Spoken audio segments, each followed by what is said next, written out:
So in today's video, I will answer some questions that you guys asked in the comment section below related to cabin crew. So let's jump into the video. So first of all, बहुत सारे comment मैंने देखे कि बहुत लोग बोल रहे हैं कि आप बहुत जल्दी जल्दी बोलते हो, थोड़ा सा धीरे धीरे बोला करो. So do you really think कि मैं बहुत ज़्यादा फास्ट बोलता हूँ? So just do let me know in the comment section. मैं थोड़ा सा धीरे बोलूँगा आगे से. So the first question is, which job is better, ground staff or cabin crew? So it's all depend on you how you want to work. You want to fly or you want to work on ground. सो देखो, ground staff और जो cabin crew की job है दोनों में थोड़ी similarity है. Like दोनों को पैसेंजर हैंडलिंग करनी पड़ती है.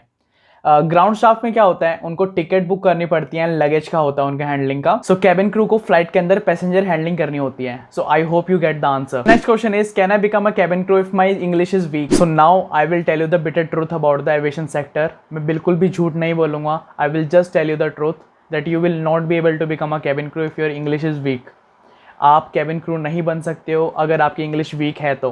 The reason being is, so if someone ask me what are the qualities that you really need in cabin crew field, so I will tell them, first, pleasing personality, second, passion and friendly nature, third, good communication skills. In good communication skills, you should know Hindi and English language.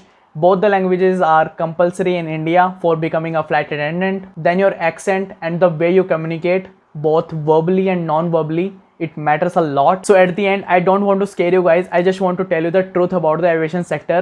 So just keep improving and work on your communication skills. And अगर communication skills के ऊपर video चाहिए then check out my previous video. मैं यहाँ पे mention भी कर दूंगा. If you don't work on it, you won't be able to become a cabin crew. Now I will tell you the reason. So आपकी duty foreigner के साथ regular basis पे लगेगी जिनकी नेटिव लैंग्वेज इंग्लिश हो सकती है या फिर सिर्फ वो उनको इंग्लिश ही समझ आती है.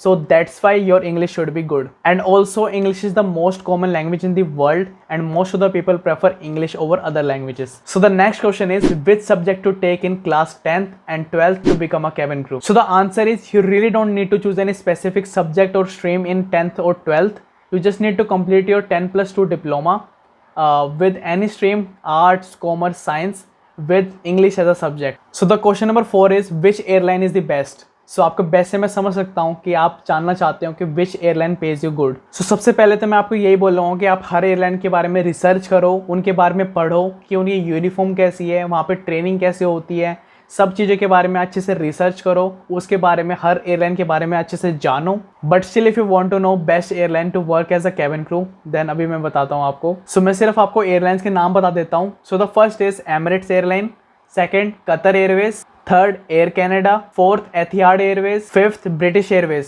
सो मैंने आपको ये 5 एयरलाइंस के बारे में बता दिया है. सो आप इन एयरलाइंस के बारे में अच्छे से रिसर्च करो, यूनिफॉर्म के बारे में अच्छे से पता लगाओ, ट्रेनिंग कैसी होती है उसके बारे में पढ़ो, सब कुछ अच्छे से रिसर्च करो एंड देन उसके बाद आप सोचो कि आपको किस एयरलाइन के अंदर अप्लाई करना है. So the fifth question is, best aviation academy with placement and fees. So इस क्वेश्चन को आंसर करते हुए सिर्फ मैं आपको यही चीज बोलूंगा और यही एडवाइस भी दूंगा that you really don't need to join any such academies to become a cabin crew.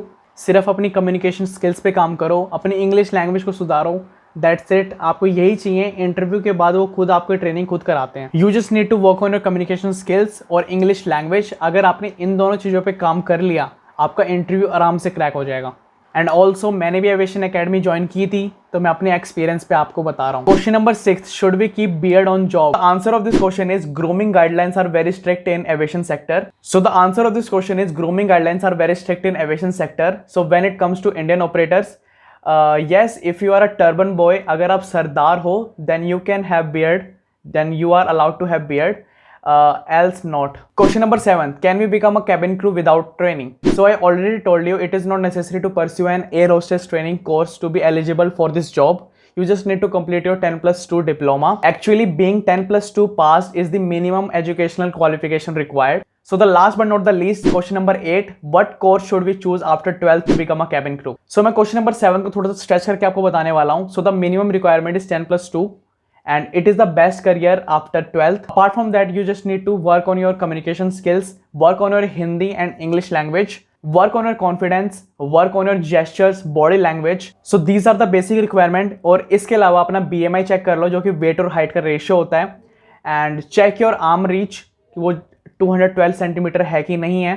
सो जो पॉइंट मैंने अभी बताए हैं उन पे स्टार्ट कर दो वर्क करना। अगर आपकी हाइट थोड़ी सी भी कम आपको लग रही है तो योगा और स्ट्रेचिंग करना स्टार्ट कर दो, वो बहुत ज्यादा बेनिफिशियल होती हैं। सो आई होप आपको ये वीडियो अच्छी लगी होगी। अगर अच्छी लगी है तो नीचे आके लाइक करो यार, आप वीडियो को देख लेते हो फिर लाइक नहीं करते हो। और कॉमेंट में जरूर बताना अपने डाउट्स वगैरह, या फिर आपको कौन सा पार्ट अच्छा लगा या फिर किस पार्ट में कमी थी, मैं उसको इंप्रूव करने की कोशिश करूंगा। So that's it for this video. I will meet you guys in the next one. Take care, bye bye.